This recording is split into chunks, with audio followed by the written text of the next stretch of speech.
We look and we go back to the Obama administration when he talked about the pivot to Asia. Since then, we've seen the creation of AUKUS, which is this security alliance which groups the United Kingdom, the United States, and Australia. Then we've had the Quad formation as well. How do you see it?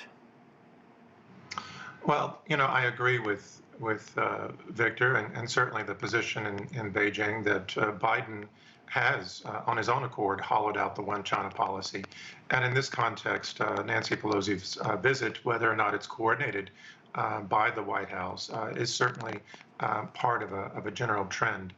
We've seen the hollowing out of the principle of strategic ambiguity, his characterization of China as a strategic rival, his pressing NATO to consider China an adversary.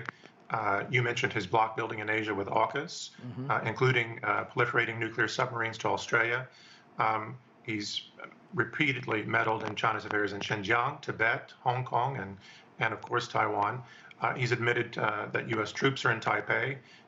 He's tried to draw China's immediate neighbors into, as you noted, the Indo-Pacific Quad, the so-called Indo-Pacific Quad.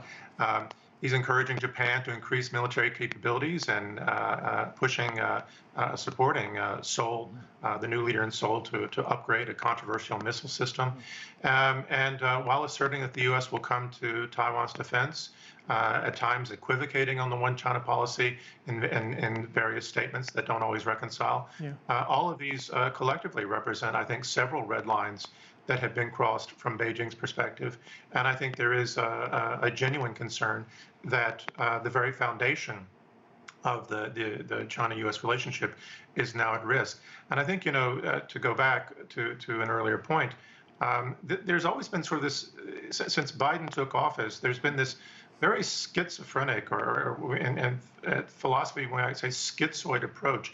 On the one hand, you're going to treat China as an adversary. You're going to bring all of these weapons and dangers to China's door, but at the same time, you want to act serious about talking with China about cooperating on climate change, an existential issue facing all of us.